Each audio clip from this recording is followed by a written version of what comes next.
Assalamualaikum warahmatullahi wabarakatuh. Perkenalkan, nama saya Yazid Ramkahayat. Nama saya Safa Angga Suwarno. Saya Muhammad Dafaizuddin. Kami dari PT Innovative. Di video kali ini kami akan membahas terkait materi praktikum perencanaan sistem industri 2 yang berjudul Capacity Requirement Planning.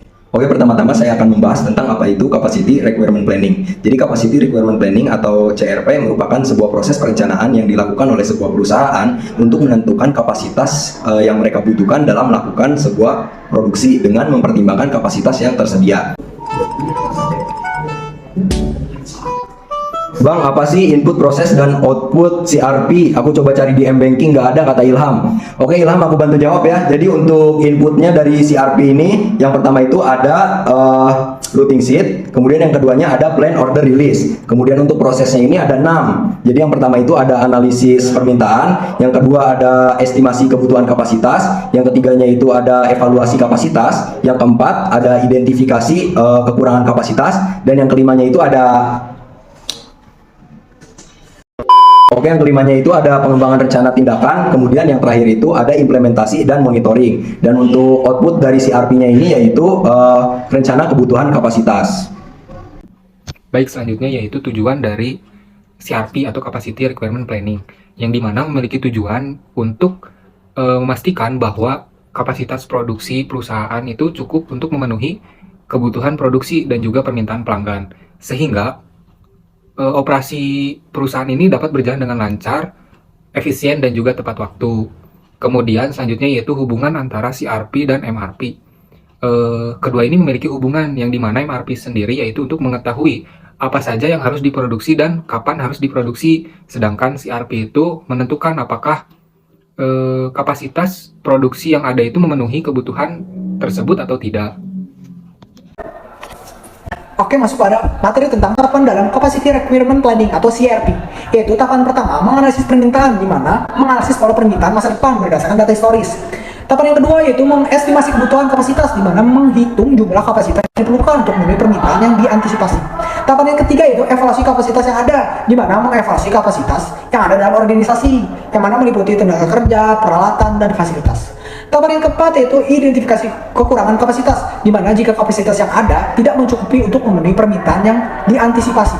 Tahapan yang kelima itu pengembangan rencana tindakan, di mana pengembangan rencana tindakan untuk mengatasi kekurangan kapasitas dan diidentifikasi seperti merekrut tenaga kerja tambahan.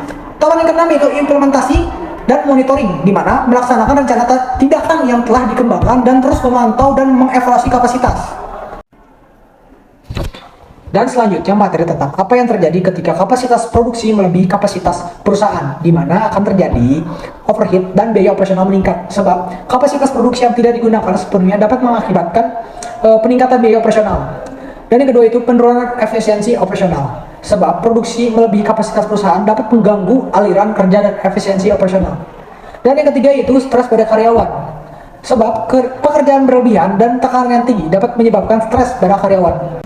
Selanjutnya materi tentang penyebab kapasitas produksi melebihi kapasitas perusahaan, yaitu penyebabnya antara lain yang pertama, perencanaan yang kurang akurat, di mana jika perusahaan membuat perencanaan produksi yang tidak akurat atau terlalu optimis, mereka mungkin memproduksi terlalu banyak barang dibandingkan dengan kapasitas yang ada. Dan yang kedua yaitu kesalahan dalam manajemen persediaan, di mana kebijakan manajemen persediaan yang buruk bisa mengakibatkan penumpukan barang jadi yang tidak terjual. Yang ketiga yaitu kegagalan dalam mengolah operasional, di mana masalah dalam proses produksi atau kurang efisiensi operasional bisa menyebabkan penggunaan kapasitas yang tidak efektif. Oke, selanjutnya yaitu cara apa sih yang dapat dilakukan untuk meningkatkan kapasitas perusahaan. Terdapat berbagai macam cara untuk meningkatkan kapasitas perusahaan itu sendiri. Yang pertama yaitu dengan investasi dalam peralatan dan juga teknologi yang baru. Dengan berinvestasi dalam mesin dan juga peralatan produksi yang lebih efisien dan juga lebih canggih, dapat meningkatkan produktivitas dan juga mengurangi waktu produksi. Lalu yang kedua yaitu perluasan fasilitas. Jika fasilitas saat ini tidak cukup untuk memenuhi permintaan, maka dapat dipertimbangkan untuk melakukan perluasan dan juga membangun fasilitas yang baru. Ini bisa berupa penambahan area produksi, area gudang, ataupun kantor. Lalu yang ketiga yaitu optimalisasi tata letak, yang dimana tata letak yang efisien itu dapat meningkatkan produktivitas dengan meminimalkan waktu dan juga jarak yang ditempuh oleh bahan dan juga pekerja, sehingga dapat meningkatkan produktivitas itu sendiri.